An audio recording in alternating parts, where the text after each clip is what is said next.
Oke, standby, kamera ready, sound ready, 3, 2, 1, action. Assalamualaikum warahmatullahi wabarakatuh. Shalom, Om Swastiastu, Namo Buddhaya, Salam Kebajikan. Perkenalkan, saya Indra Basir, SMK, dosen tetap pada program studi akuntansi Fakultas Ekonomi Universitas Sulawesi Barat. Pada kesempatan ini, saya akan menyampaikan deskripsi diri dalam uji kerja dalam perguruan tinggi dalam bidang pengajaran, yang dimana merupakan salah satu bagian dari proses sertifikasi dosen tahun 2026. Dalam melaksanakan tugas bidang pengajaran, saat ini saya mengampu mata kuliah akuntansi sektor publik yang kode mata kuliah 154320 yang merupakan salah satu mata kuliah wajib pada program studi akuntansi Fakultas Ekonomi Universitas Sulawesi Barat. Mata kuliah ini memiliki bobot 3 SKS yang dimana dilaksanakan dalam 16 kali pertemuan yang terdiri daripada 14 pertemuan untuk tatap muka dan 2 diantaranya untuk ujian tengah semester dan ujian akhir semester. Secara substansial, mata kuliah ini dirancang untuk membekali mahasiswa dengan pemahaman konseptual dan praktis mengenai akuntansi sektor publik baik pada organisasi pemerintah maupun pada organisasi non-profit lainnya. Sebagai bagian daripada kurikulum program studi akuntansi, mata kuliah ini mendukung pencapaian CPL 3 dan CPL 7, sebagaimana yang ditetapkan dalam LPS yang telah divalidasi oleh Ketua Tim Mata Kuliah dan Ketua Jurusan Program Studi Akuntansi. Hasil akhir dari mata kuliah ini adalah mahasiswa mampu secara mandiri menginterpretasikan akuntansi pada organisasi sektor publik sesuai dengan standar akuntansi organisasi sektor publik yang berlaku. Pada video pembelajaran ini, yang akan saya tampilkan, saya mengambil bagian pada pertemuan ke-7 dengan topik pengukuran kinerja organisasi sektor publik. Melalui topik ini, capaian pembelajaran yang akan dicapai yakni sub CPMK 5, yakni mahasiswa mampu menjelaskan teori, konsep, dan mekanisme penganggaran serta pengukuran kinerja pada organisasi sektor publik. Dalam melaksanakan pembelajaran, saya menekankan 3 komponen utama yang menjadi dasar dalam proses belajar mengajar. Yang pertama, aspek delivery, yang kedua, aspek interaction, dan yang ketiga, aspek assessment yang kemudian kita kenal dengan istilah DIA. Pendekatan ini kemudian saya integrasikan dengan metode student centered learning yang menempatkan mahasiswa sebagai bagian dari pusat proses belajar. Untuk bagian delivery, saya menyampaikan materi secara sistematis melalui penggunaan media berupa PowerPoint, dokumen regulasi, dan artikel ilmiah yang ditulis oleh dosen akuntansi Universitas Sulawesi Barat, serta buku referensi utama yang ditulis oleh Mardiasmo dan Halim dan Usupi. Pada pertemuan ke-7 ini, materi yang dibahas meliputi definisi, manfaat, dan tahapan penilaian kinerja sektor publik, value for money sebagai bagian daripada pengukuran kinerja sektor publik, dan sasaran kinerja serta metode evaluasi dan review kinerja pada organisasi sektor publik. Penyampaian ini juga diperkuat dengan contoh-contoh kontekstual agar mahasiswa dapat menghubungkan teori dengan praktek yang terjadi pada organisasi sektor publik. Selanjutnya, pada aspek interaction, saya mendorong keterlibatan aktif mahasiswa melalui diskusi, tanya jawab, dan kegiatan belajar yang memungkinkan mahasiswa mengemukakan pendapat serta menganalisis berbagai permasalahan yang berkaitan dengan materi yang dipelajari.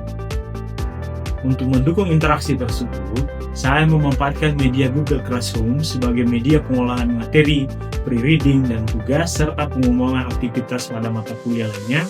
Saya juga menggunakan Quizizz sebagai media interaktif kuis yang real-time, serta WhatsApp Group sebagai sarana komunikasi yang cepat dengan mahasiswa di luar jam perkuliahan. Terakhir, pada aspek assessment, saya melakukan penilaian terhadap ketercapaian pembelajaran mahasiswa melalui partisipasi kelas, penugasan terstruktur, persentase, ujian tengah semester, dan ujian akhir semester yang sesuai dengan bobot penilaian yang ditetapkan di dalam LPS. Adapun bobot penilaian tadi itu sudah saya sampaikan pada pertemuan pertama dan disepakati bersama dengan seluruh mahasiswa.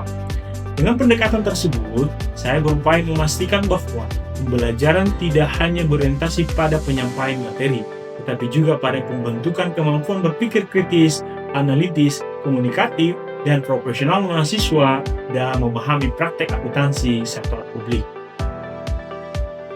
Sekian terkait deskripsi dari saya dalam kegiatan Tridharma Perguruan Tinggi, khususnya di bidang pengajaran. Semoga video ini dapat digunakan sebagai salah satu syarat kelengkapan dokumen pernyataan diri dosen dalam unjuk kerja PDD UKT PT. Selamat menyaksikan video pembelajaran saya, khususnya pada mata kuliah akuntansi sektor publik pada pertemuan ke-7. Semoga dapat menjadi pertimbangan yang baik dalam proses pengajuan sertifikasi dosen. Wassalamualaikum warahmatullahi wabarakatuh. Oke, bismillah. Assalamualaikum warahmatullahi wabarakatuh. Waalaikumsalam warahmatullahi wabarakatuh. Ya, apa kabar hari ini adik-adik? Oke, sebelum kita memulai kelas kita pada siang hari ini, sebagai umat beragama, alangkah baiknya kita mengawali aktivitas perkuliahan kita dengan berdoa menurut agama dan kepercayaan masing-masing. Berdoa dimulai. Ya, oke, berdoa selesai. Alhamdulillah, karena pada hari ini kita masih berjumpa dalam keadaan sehat walafiat. Untuk itu, untuk merekam kehadiran adik-adik sekalian pada pertemuan kali ini, silahkan dibuka siakatnya untuk mata kuliah akuntansi sektor publik pada pertemuan ke-7. Itu Bapak sudah buka. Silahkan mengisi absensi di siakat untuk bukti kehadiran absensi hari ini. Oke, baik adik-adik sekalian, hari ini kita masuk kepada pertemuan ke-7, yang dimana pertemuan ini menjadi salah satu materi yang cukup penting di akuntansi sektor publik, yang dalam hal ini menjadi harapan seluruh masyarakat. Masyarakat akan selalu berharap bahwa pemerintah harus menghasilkan sesuatu yang bermanfaat bagi saya, organisasi sektor publik harus menghasilkan sesuatu yang ada manfaatnya bagi saya. Itulah yang kita sebut dengan materi hari ini, kinerja pada organisasi sektor publik. Kita akan spesifik membahas soal bagaimana pengukuran kinerja pada organisasi sektor publik. Namun sebelumnya, saya ingin mereview kembali bagaimana pemahaman adik-adik terkait dengan pertemuan pada minggu lalu. Berkaitan dengan materi apa? Penganggaran. Oke, ada yang bisa jelaskan tidak sedikit? Atau mengingatkan kepada kita semua apa materi penganggaran minggu lalu? Oke, silakan Ansar. Kalau menurut saya, anggaran merupakan rencana keuangan, itu juga merupakan alokasi dana, Pak, dengan bertujuan agar sebagai pedoman atau patokan agar sebuah organisasi kegiatannya itu berjalan dengan sesuai yang sudah ditentukan. Oke, jawaban yang sangat baik dari Asar, semoga bisa dipahami semua.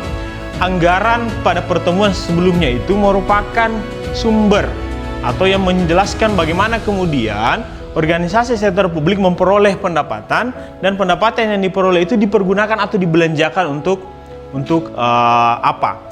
Sehingga dalam konteks penganggaran itu berlaku hukum, tidak ada yang gratis. Di sektor publik tidak ada yang gratis. Ketika ada anggaran yang diberikan kepada organisasi sektor publik, maka mengikut harapan apa yang harusnya dihasilkan dari uang yang dikeluarkan itu. Itulah yang kemudian akan kita bahas hari ini soal pengukuran kinerja pada organisasi sektor publik. Pengukuran kinerja organisasi sektor publik sendiri adalah suatu sistem yang bertujuan untuk membantu manajer publik menilai pencapaian strategi melalui alat ukur finansial dan non-finansial. Ingat, ada alat ukur finansial dan non-finansial. Kembali ke pertemuan awal beberapa minggu lalu, ada soal karakteristik di mana organisasi sektor publik karakteristik utamanya adalah non-profit oriented, tidak berorientasi pada keuntungan. Sehingga adik-adik berbicara soal kinerja organisasi sektor publik, maka alat ukur finansialnya nanti ini jangan coba kalian lihat pada sejauh mana organisasi sektor publik mampu menghasilkan keuntungan. Kenapa? Karena organisasi sektor publik tidak mencari keuntungan. Pertanyaannya kemudian, kalau di laporan keuangan, keuntungan itu bisa kita lihat di mana? Laporan apa? Laporan laba rugi. Berarti nanti di organisasi sektor publik bagaimana? Tidak akan ada yang namanya laporan laba rugi. Kenapa? Karena tidak ada organisasi sektor publik yang didirikan untuk mencari keuntungan. Berikutnya, sistem pengukuran kinerja dapat dijadikan alat pengendalian organisasi. Karena pengukuran kinerja diperkuat dengan menetapkan reward and punishment. Maksud dari kemudian pengukuran kinerja dapat mengendalikan organisasi adalah begini. Ketika misalkan organisasi itu di awal tahun, itu kan biasa mereka menetapkan rencana. Misalkan di awal tahun 2026 kemarin Januari, organisasi atau publik menetapkan target pelayanan publik dapat nilai 10 misalkan. Kemudian sampai di pertengahan bulan sekarang, di bulan 5, bulan 6 sekarang, ternyata baru tercapai 2. Nah, ketika itu bisa diukur, maka ketika kita sudah tahu capaian, oh ternyata baru 2, maka kita akan bisa mengambil strategi-strategi berikutnya. Untuk apa? Mengendalikan organisasi untuk berada pada tetap rel tujuan yang telah ditetapkan. Nah, itu juga kemudian akan menjadi dasar. Ada pemberian reward. Reward itu apa? Ada hadiah atau penghargaan kepada mereka yang mencapai target dengan baik, dan ada punishment kepada pegawai atau organisasi oknum-oknum yang ada pada organisasi publik yang kemudian ternyata tidak berkinerja. Oke.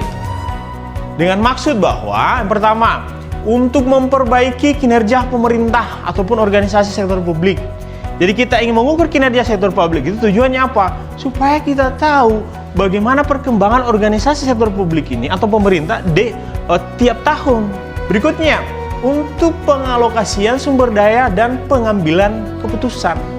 Jadi ketika kita tahu di organisasi sektor publik mampu menentukan atau mengukur kinerja dengan baik, maka itu akan berkaitan dengan pengalokasian sumber daya. Maksudnya pengalokasian sumber daya itu gimana?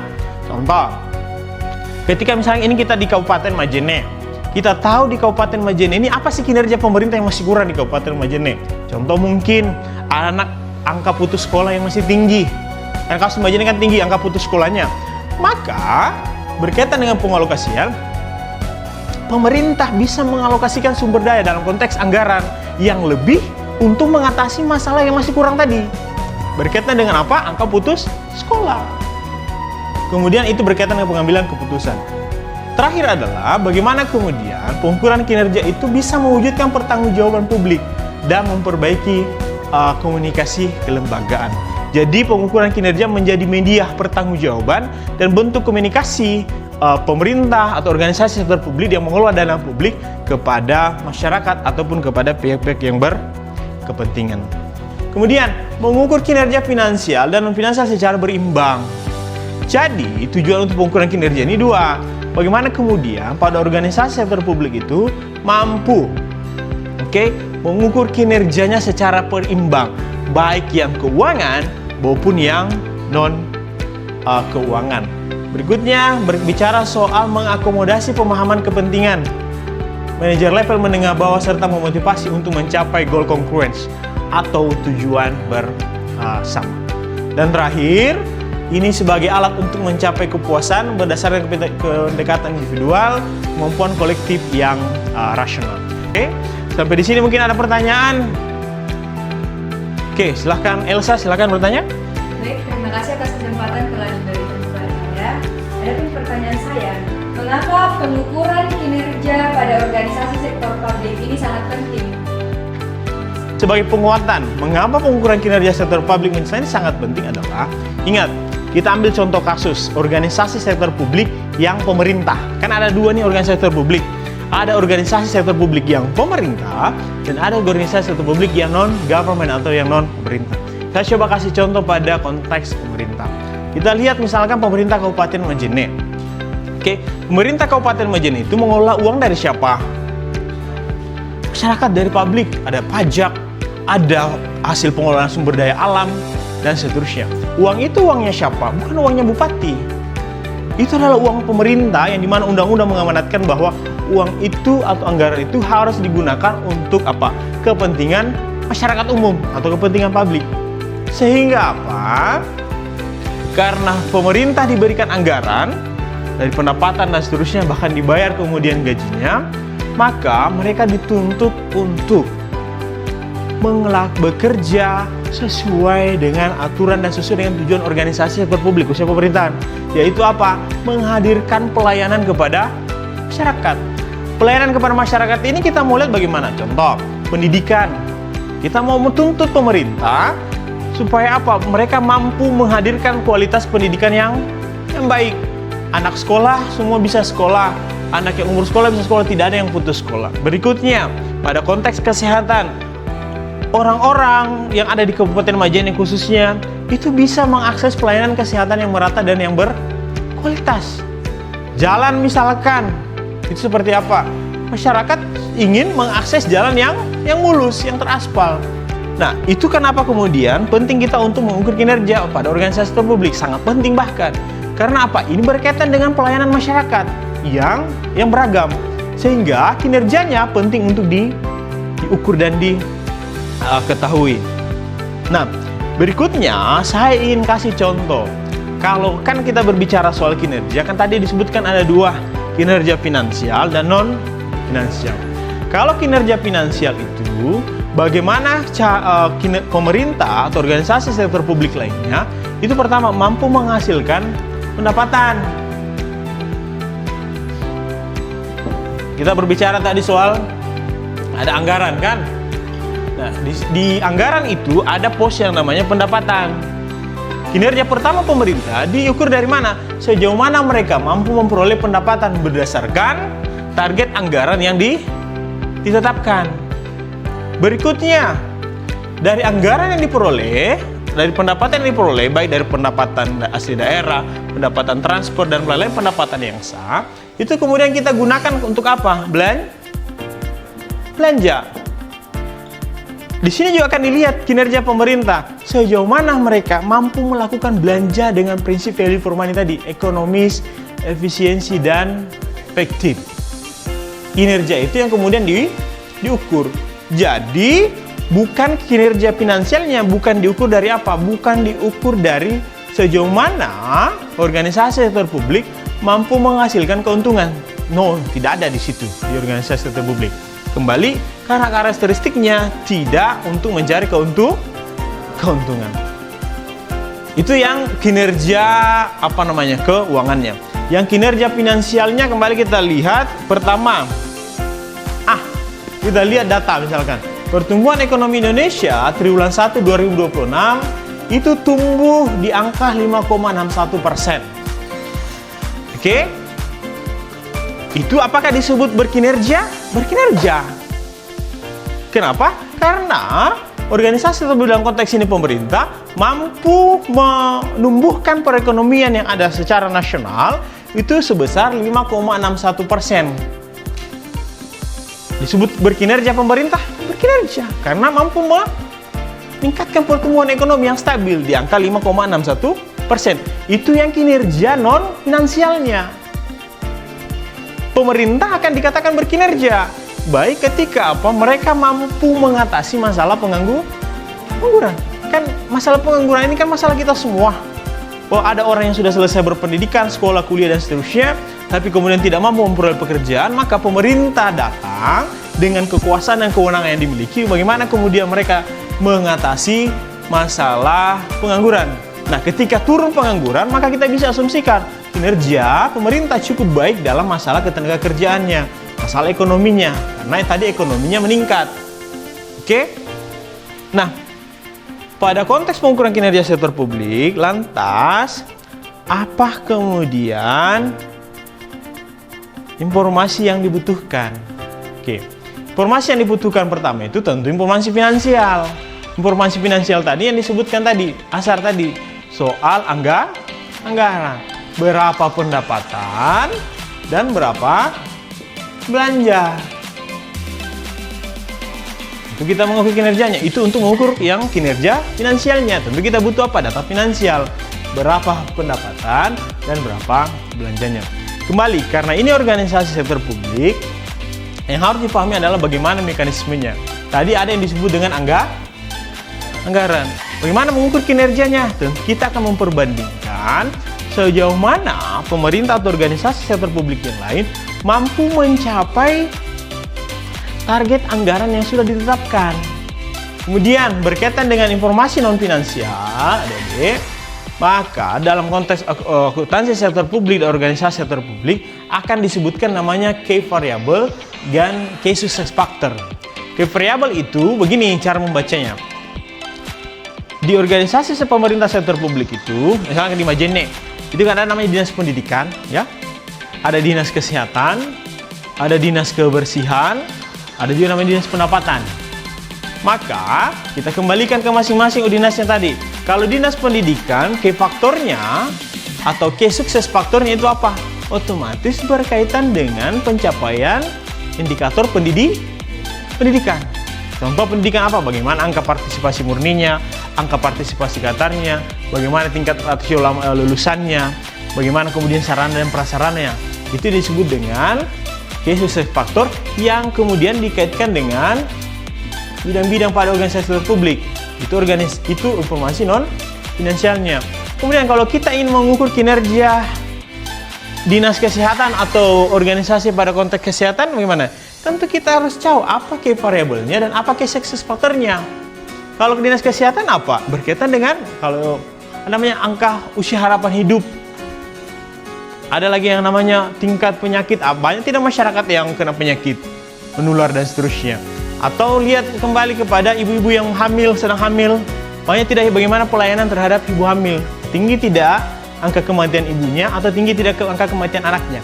Nah, itu poin untuk mengukur kinerja pada organisasi sektor publik dengan yang didasarkan pada informasi non finansial. Jadi disesuaikan dengan urusan pada masing-masing organisasi sektor publik tersebut. Nah, di organisasi di sektor publik juga ada yang disebut dengan metode balance scorecard. Ini nanti kalian akan pelajari di mata kuliah akuntansi manajemen soal bagaimana kemudian financial perspektif, customer perspektif, dan internal proses efisiensi itu diukur berdasarkan metode balance scorecard. Itu juga bisa digunakan. Nah, di pertemuan awal-awal itu adik-adik ada materi soal value for money. Oke, ini juga yang menjadi konsep penting dalam pengukuran kinerja organisasi sektor publik. Ada yang ingat ini apa value for money? Pertemuan awal. Pertama ada ekonomi. Ekonomi itu di mana? Bagaimana kamu memperoleh input dengan kualitas dan kuantitas tertentu pada harga yang terendah. Oke? Jadi tidak boleh kemudian pemerintah atau organisasi publik ketika ini melakukan belanja ambil harga yang paling mahal. Kenapa? Karena prinsipnya ekonomis, harga yang terendah, tapi yang tidak mengurangi kualitas. Berikutnya ada disebut dengan efisiensi, pencapaian output maksimum dengan input tertentu. Ya, jadi kita dengan efisiensi outputnya yang dihasilkan maksimum, tapi dengan input tertentu. Oke, dan terakhir efektivitas, tingkat pencapaian hasil program dan target ditetapkan itu tercapai atau tidak. Sederhananya begini. Untuk menjelaskan soal efisiensi, efektivitas, dan ekonomis tadi. Pertama, ini kita ambil ke Mamasa dulu. Coba ke Mamasa. Kabupaten Mamasa. Kabupaten Mamasa itu wilayah pegunungan. Terus misalkan kepala dinas ingin beli mobil dinas baru. Oke? Ingin beli mobil dinas baru. Kalau di Mamasa yang paling cocok itu mobil dinas jenis apa? Tentu yang mobilnya jenis-jenis yang besar ya, kayak Pajero, Fortune dan sebagainya ya. Jadi kalau orang di Mamasa mau beli mobil, jangan beli mobil yang city car. Yang mobil sedan yang pendek begitu ya, karena tersangkut-sangkut di jalanan yang Mamasa. Nah, ekonomis yang pertama itu kita lihat bagaimana. Taruh yang dibeli ada mobil Pajero. Di antara dua showroom yang ada, taruhlah anggarannya pemerintah untuk beli mobil Pajero itu 580 miliar. Oke? Di showroom pertama harganya itu adalah 585 miliar. Kurang 5 miliar. Juta. Di showroom yang kedua harganya itu 575 juta. Maka ketika berlaku prinsip ekonomi yang mana dibeli? 575 tadi. Karena harganya lebih rendah. Jangan beli yang lebih mahal. Itu sederhana prinsip ekonomi. Berikutnya, efisiensi. Pertanyaan berikutnya, apakah tadi ketika pemerintah beli mobil dinas Pajero dengan jalanan yang ada di Kabupaten Mamasa yang pegunungan, yang berbatu dan sebagainya, itu sudah tepat? Kayaknya sudah tepat. Kenapa? Karena jalan Mamasa itu, ketika pemerintah beli mobil Fortuner, itu bisa digunakan untuk apa? Mengakses jalan yang sulit-sulit. Sehingga apa? Pemerintah atau kepala dinas tadi bisa hadir di tengah-tengah masyarakat untuk menghadirkan pelayanan. Oke, kemudian efektivitas, apa kemudian tadi ketika Kepala Dinas turun dan sebagainya, itu bisa menghadirkan peningkatan kesejahteraan yang ada di masyarakat. Ekonomi itu apa? Hemat cermat dalam pengadaan dan alokasi sumber daya. Hemat dan cermat. Bukan hanya soal hematnya saja, tapi harus cermat. Cermat itu yang kemudian melihat kualitasnya. Jangan juga asal hemat, beli barang KW, ya nggak begitu. Itu justru jatuhnya jadi boros, karena barang yang KW tentu kualitasnya tidak bagus. Kemudian efisien, itu berdaya guna. Apakah kemudian barang atau yang dibeli, kebijakan yang dilakukan itu berdaya guna, berguna bagi masyarakat. Efektif berbicara soal berhasil guna tidak. Jadi ketika tadi misalkan ada barang dibeli harga terendah, kemudian yang kedua dia bisa digunakan oleh masyarakat, yang ketiga apa kemudian ketiga bisa digunakan, itu berdampak pada peningkatan apa? Pertama, kesejahteraan masyarakat kah? Peningkatan terhadap aksesibilitas masyarakat dan sebagainya. Nah, ini kira-kira siklus dari pengukuran value for money adik-adik untuk melihat pengukuran kinerja pada organisasi publik. Kalau kita lihat nilai untuk melihat ekonomi, berapa nilai input, oke? Kemudian akan dibandingkan dengan inputnya, akan diperoleh ekonomisnya. Tentu di sini berbicara soal harga terendah. Kemudian, apakah barang yang dibeli atau input yang sudah diperoleh itu ketika diproses menghasilkan output yang tepat atau dia berhasil guna tadi, maka bisa efisiensi. Berikutnya, dari output ini kita akan bandingkan dengan outcome dan tujuannya. Ketika itu tercapai, maka akan terpenuhi efektivitasnya. Itu konsep sederhana untuk memahami konsep value for money. Oke, sekira itu untuk pertemuan hari ini. Pertemuan ke-7, adik-adik, untuk bekal kita di pertemuan berikutnya atau untuk memahami materi pada siang hari ini, ada kuis online ya, silakan dikerjakan nanti di Google Classroom berkaitan dengan pengukuran kinerja sektor publik H+3 deadline-nya. Berikutnya akan ada tugas analisis masing-masing dari kalian. Ini tugas individu sifatnya, harus mencari indikator kinerja daerah yang ada di Provinsi Sulawesi Barat. Analisis capaiannya dengan pendekatan value for money. Ini nanti dikumpulkan di minggu depan. Karena ini juga pertemuan ke-7, untuk kalian bersiap minggu depan kita akan final atau ujian tengah semester di pertemuan ke-8. Oke, sekira itu adik-adik untuk pertemuan pada hari ini. Bapak mohon maaf jika ada salah kata dan kekurangan. Untuk hal-hal yang jika ada masih kurang dipahami, kalian bisa mengakses materi di link YouTube dan ada di Classroom. Untuk tugasnya nanti bisa kita bercengkerama via Google Classroom. Sekira itu, wassalamualaikum warahmatullahi wabarakatuh.